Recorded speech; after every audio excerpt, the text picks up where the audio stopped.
This week on The Rock, Lauren McClintock and Shane Lamphere take a look at the festive fundraiser to celebrate the season. After, Emmy Mavar and Mason Boggy take us through all the watch list suggestions you'll need to take on the holiday season. Finally, the cooking comrades become gingerbread architects. All this and more this week on The Rock.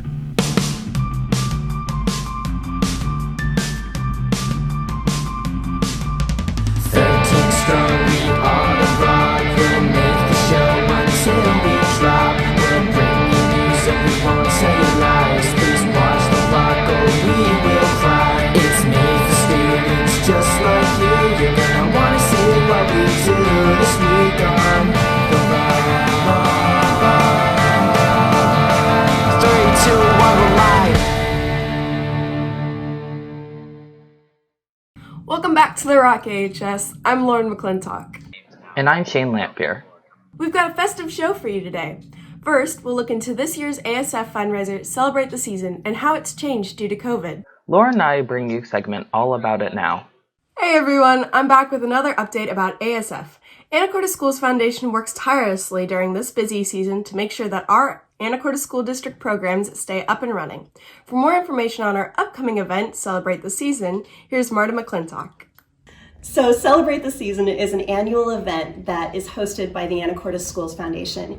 It's our biggest fundraiser of the year, and normally we do it at the Port of Anacortes. We're down there building Santa's Village around this time, and we host a number of events, including the Family Holiday Fair. But this year, since we're not able to gather, the committee felt really strongly that we wanted to move forward with a virtual event. So December 12th is the big event that's live from Johnny Picasso's. We're going to have just a very small crew of people there hosting the studio event, but it's going to be broadcast live all over Anacortes and beyond through our website, asfcelebrate.org.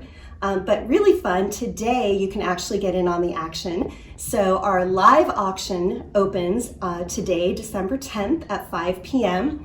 And already open are our silent auction and a bunch of buy it now items. And so I encourage you all to jump on the website and register. It is $12 per household, or $6 if you're an Anacortes School District alumni or a current student, and join the festivities and have some fun, bid on some really cool items. Now that we know a bit more about what Celebrate the Season is, what exactly is the money being raised going towards? So Celebrate the Season is an important event because it funds lots of programs that are supported by the Anacortes Schools Foundation. Many things that we support annually are STEM initiatives, including KidWin, and lots of different activities that are going on, like Science to Go.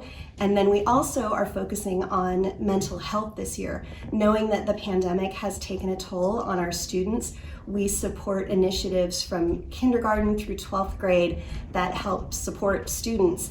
And then we also support the arts. So we have been sending home kits through Mrs. Birkland of hand-cast kits for the arts programs. Lots of different supplies. Our Ready to Learn Fair equipped students with backpacks and school supplies this year, as we have for the last 20 years. So this is really our main fundraising event, and we're hoping to raise a lot of money so that we can continue these important programs and additionally support COVID relief for students this year. So Brody and I just want to remind you to log on to asfcelebrate.org between 6:30 and 7 p.m. on Saturday, December 12th, and then take in all the live action at the show between 7 and 8 p.m. this Saturday. Happy holidays. Let's hope everything goes smoothly for this year's Celebrate the Season and the ASF team. Yeah, the Anacortes Schools Foundation works tirelessly to keep all of our programs up and running. So don't forget to tune in tomorrow and support to get into the holiday spirit. That reminds me, do you know what would really make this feel like the holidays? What? A binge-watching session. Well, up next, Emmy Mavar and Mason Boggy bring us a segment full of watch list ideas. So, winter break is almost upon us. Finally, a time to kick back, relax, and enjoy some free time. But free time is getting more and more depressing as we slowly run out of things to do, become alone with our thoughts, get very scared, inevitably resort to watching TV to distract ourselves only to realize there's nothing good to watch. The solution? confront your mental health problems and attempt to find true happiness? No, obviously not.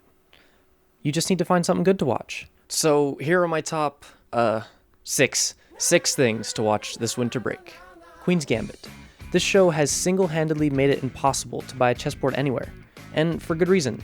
It's clever, funny, the main character is believable and compelling, but above all, me, someone who did not know that the little horsey guy went in an L instead of just forward 3 spaces, still understood and enjoyed all the chess scenes, which means they did a pretty good job. Now, Season 8 of the Great British Baking Show is fresh out of the oven. It may be repetitive and a cookie-cutter competition show, but it's just so dang charming. What's the stalk made from? You're not meant to eat that. No, I know that now. And the baking itself is just, it's just really cool. If you need a guilty pleasure that requires absolutely no brain power to watch, this is definitely for you. Speaking of zero brain power, Haikyuu! It's a show about high school kids playing volleyball. That's about it. The ball goes up, and it gets pounded into another dimension. It's just so satisfying. Every time. American Factory, the Oscar award-winning documentary about what it's like having a factory being bought out in the US by China, and it's a super eye-opening look about the nuances between work cultures in the two nations. Dash and Lily is if To All the Boys I Loved Before and You'll Always Be My Maybe had a kid on Christmas Day, so romance and stuff, it's pretty good. Ooh, you like her. And finally, Castlevania, the tale of some guy with a whip absolutely dunking on some night monsters. It's sad, it's funny, and it's my favorite thing on the list, so there. Hopefully you found something that will make your winter break just that much better. Thank you, Emmy and Mason. In our last segment of the day, Cooper Nichols and Wyatt Severin build a rock-exclusive gingerbread house. That sounds fun and festive. Let's take a look now. Welcome to our segment AHS. I'm here with Sawyer Nichols and we are going to be baking a gingerbread house. The cooking comrades did it last year, but we're doing it again anyways.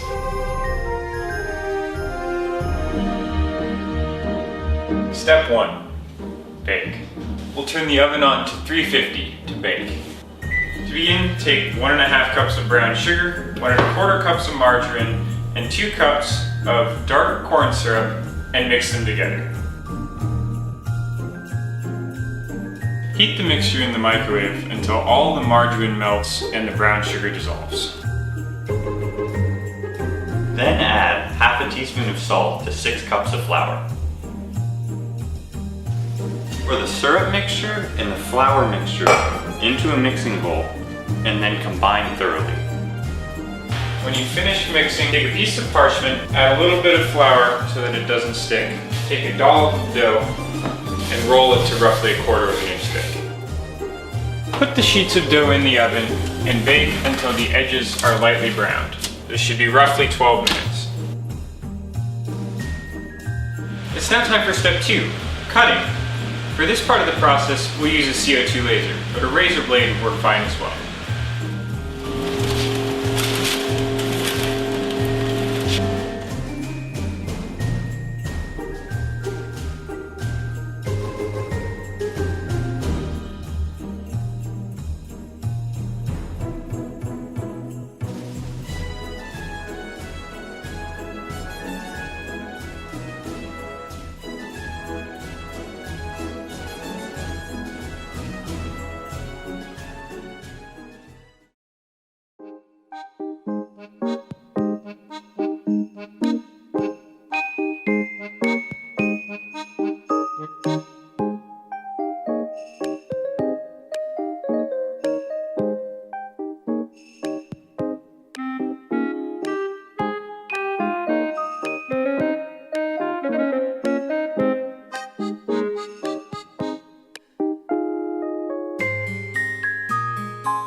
see, our finished project includes Santa's hut, his sleigh, and Seahawks in place of reindeer. This was a very fun project, and I absolutely recommend you try it for yourself. Oh man, that sure looks tasty. And festive too. That wraps up our show for today. If you have any questions, comments, or concerns, please email them to therock@asd103.org. We love to hear from our viewers. And with that, I'm Lauren McClintock. And I'm Shane Lamphere, and from our rock to yours, Happy holidays and have a great day, AHS.